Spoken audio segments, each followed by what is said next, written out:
Hi everyone, welcome back to another Project by Jay. For today's project, we are switching out the alternator down there. So my method is actually taking off the intake manifold. So all of this is going to be coming out. The intake is also going to be coming out. This whole front area is going to be coming out just so we could push this bar right here towards us, so that way we have room to reach in and take the old alternator out as well as installing the new one. So that will consist of us having to take off the belt again, which is a pain in the butt because I think I rounded out the tensioner pulley bolt. So this is, bear with me. All right, here we go. All right, first things first, you want to go ahead and disconnect your batteries, make sure they're not connected, and then you could go ahead and proceed to start taking off this cover right here and then the intake manifold. And when we get to the point where we're gonna be doing the belt, I'm gonna go ahead and lift it underneath and support the engine while I'll remove this engine mount, because trust me, it just makes it a lot easier. You don't have to remove the engine mount, but it makes things a lot easier. So here we go. Alright, first things first, you're going to want to go ahead and disconnect your battery. And then next, you're going to want to take off that cover for the intake manifold. And then, of course, eventually take off your intake. Next, we're going to be removing that plastic trim that's in the front right there. That's covering your support bar in front, the piece that hold the hood latch on. We're going to be taking that off, and that's only 2 bolts on each end that's holding it in.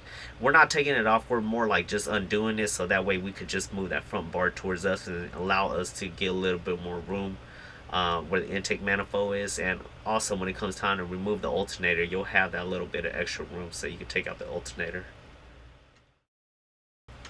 Alright, and next, don't forget to jack up your engine from the bottom and support your engine, because we're going to be taking off the engine mount over on this end.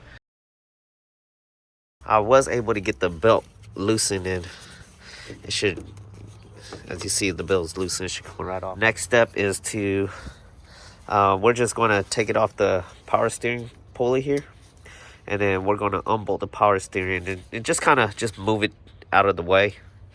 And then we're going to start by taking that off. Alright, and here to undo this power steering, this is only 2 12mm bolts. So you're going to need a short socket and a long socket. And then here, these are also number 12s holding the intake manifold in. And you should be able to get away with the long socket for all of them except for that one spot in the left corner. And other than that, you're just undoing all these other connections on the side over here, and there are probably like 3 hoses that you have to undo, but they all pretty much line up where they're supposed to go, so there's really no way you could get them wrong. Okay, this is probably not the best, but I'm able to move the intake manifold out of the way kinda, and now you can really see where the alternator is, and you're able to access all the plugs in the back too. So I see 1 bolt right here, and I'm guessing there's probably 2 underneath.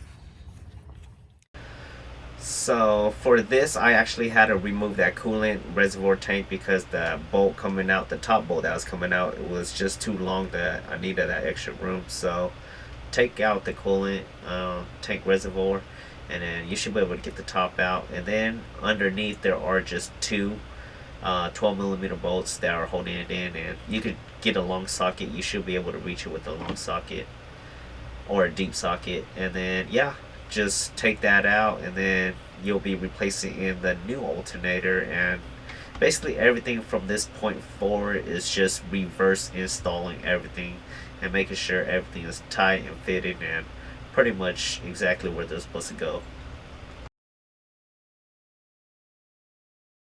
The only thing I got left now is just to put the mount, put the belt back on, and then tying those things up, and then we should be completely done. Alright, I got everything buttoned back up, batteries back installed, motor mount, belts back on. I did lose a little bit of coolant in the process because I had to take off the hose that had a little bit of coolant under the intake manifold for me to move it. You probably don't have to, but I did. So here we go, first start.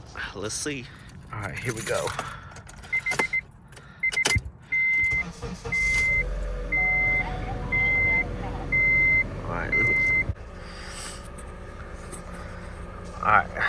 So as you guys can see, my voltage is pretty consistent. Before, it would jump all the way around. It'll be like 13, and then it'll go like 14.5, and then it'll shoot up to 15, and then it'll shoot up to 16. But once it gets to 15, all my interior lights here would just be flickering like Christmas lights. It's crazy. So as you can see, after installing that new alternator, my voltage is pretty consistent. This is in the lower 14s, so which is pretty good. Yeah, before, like, I was getting high 14s, 15s, and even 16s. So at least I know that my issue is fixed. All right, and give you guys a little interior shot. It actually looks cleaner in the video than it does in person.